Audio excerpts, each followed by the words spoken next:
Yeah, no, it must be good. What about when you were watching Rodney? I mean, another Teddy protege, um, all of a sudden just, from just become a create his own sound. How was that like watching him? But he must be younger than and then younger than everyone else coming through. What was your thoughts? Rodney came through like a Mack truck and just started knocking everything down. You know what I mean? Um, and I think the vibe and the feel early on had that, but we were kind of swinging. But Rodney was just coming just on the straight up with a whole nother pounce. You know, it was just different. Like them drums and the way Rodney was doing vocals with Shiz, LaShawn Daniels, and they just took it. Then it became the Darkchild era. Mm, You know, if the truth be told, there was a time when Rodney, even to this day, you know what I mean, was the blueprint, and still, every now and then here he come again, dominating the charts yeah, forever.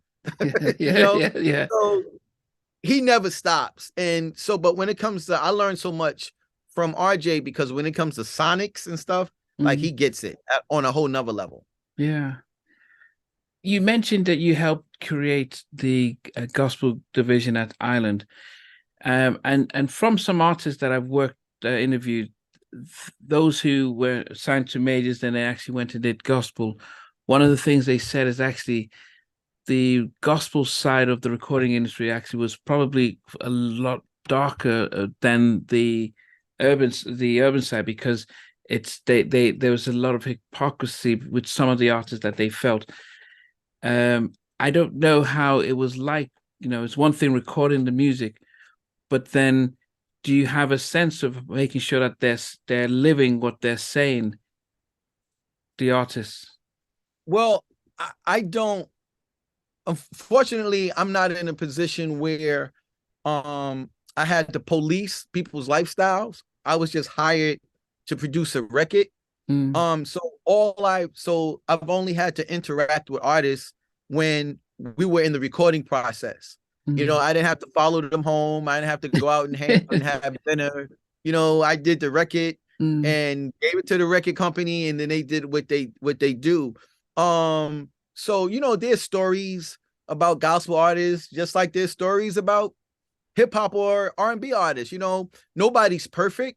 yeah. Um, but I can't really say that I've had any issues or bad experiences.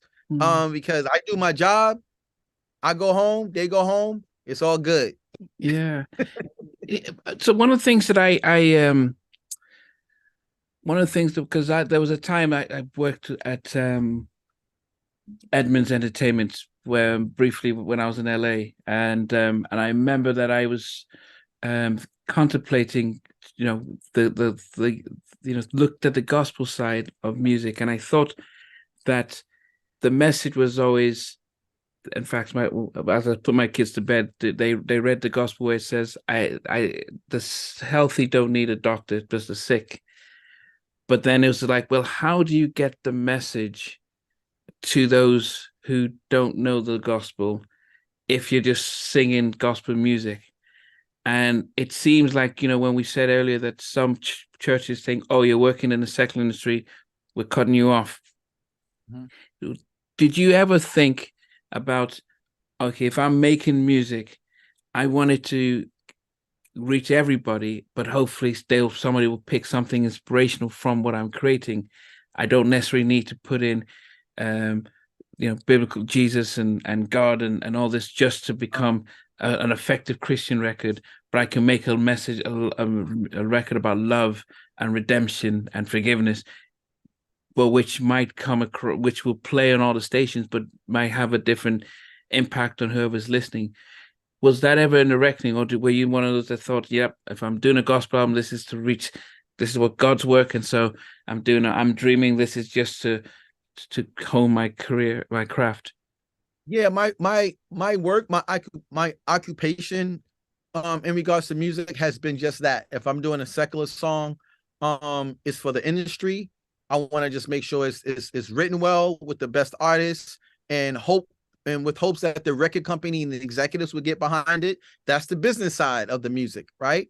But there's some, even working on the secular side, Namdi, I'm only going to go but so far lyrically. You know what I mean? Because it's just how I feel about it personally, my personal convictions.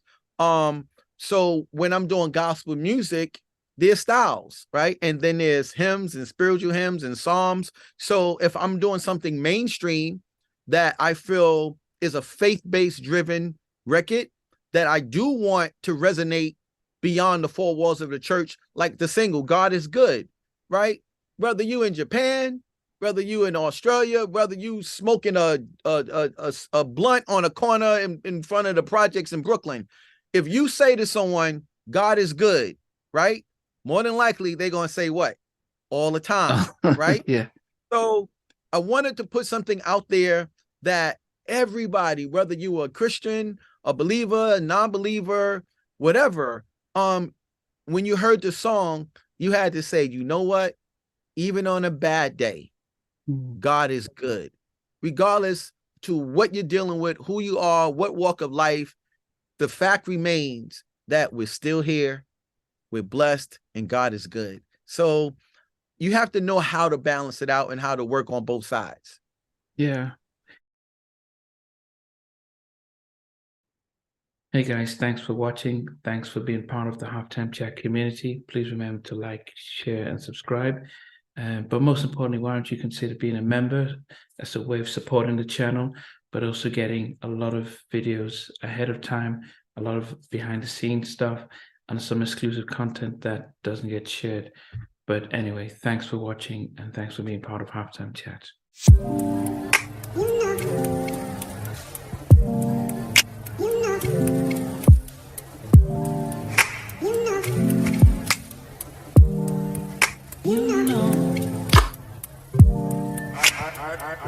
I begin to